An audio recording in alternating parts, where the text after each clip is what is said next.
Ever wonder what happened to all those Marvel cartoons that didn't become instant classics with nearly 50 animated series under its belt?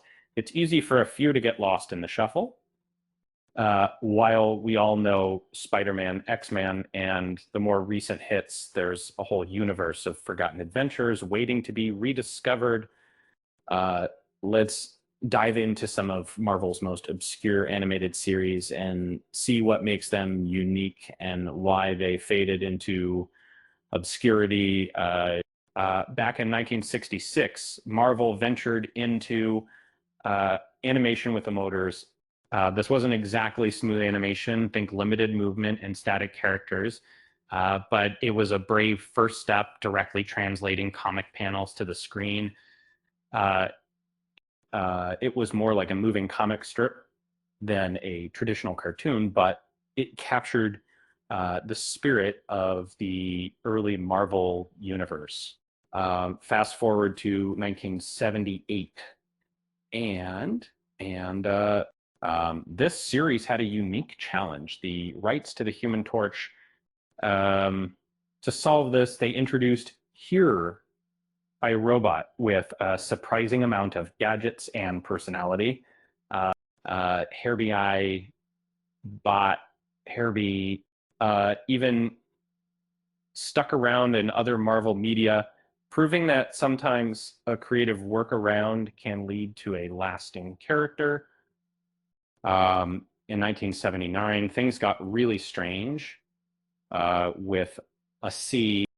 This spin-off of featured a completely reimagined Thing, a teenage Ben Grimm who transformed with magic rings. Uh, it's a bizarre crossover, but it demonstrates Marvel's willingness to experiment, even if the results were unusual. The early 80s brought us 1982. While it wasn't a visual masterpiece, it stayed remarkably true to the comic book source material. Uh, it was a rare example of a Hulk adaptation that prioritized the character's internal struggle and complex motivations. Uh, Jumping ahead to 1994, introduced a relatively unknown team of heroes. Um, this series, based on a short lived Malibu Comics title, was quickly absorbed into Marvel's universe. Um, and while the characters haven't had much staying power, it's a reminder that Marvel is always on the lookout for new talent and ideas. Also in 1994, debuted as part of uh, the first season was a solid collection of standalone stories, but the second season underwent a major overhaul, resulting in a drastically different tone and style. And it's almost like two completely different shows mashed into one. Um, in 1998, took a more philosophical approach to the superhero genre. It tackled complex themes like slavery, environmentalism, and imperialism, referencing the works of science fiction giants like Isaac Asimov and Jill Haldeman. It was ambitious, thought-provoking, and sadly short-lived. 1999 brought a series that took took a truly bizarre turn from uh, stranded on a parallel Earth. Peter Parker found himself in a world where he wasn't the Spider-Man we knew. Uh,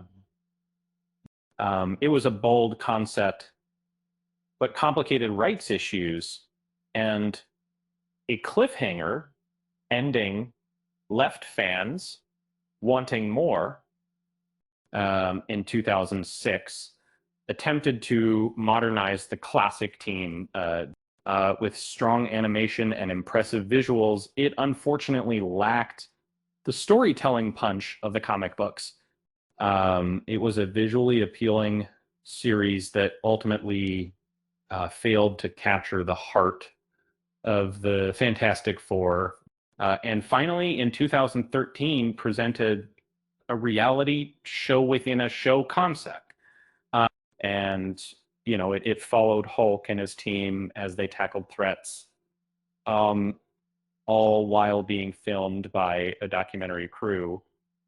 It was a forgettable entry in the Marvel animated universe, but it's a reminder that even the biggest heroes can have a bad day. Um, so there you have it, a look at some of Marvel's most forgotten animated series. It just goes to show that even in a universe as vast and successful as Marvel, not every adventure is destined for greatness. But hey, at least they tried, right? Um, um, and who knows? Maybe one of these shows will experience a revival someday. Uh, and after all, in the world of comics, um, anything is possible.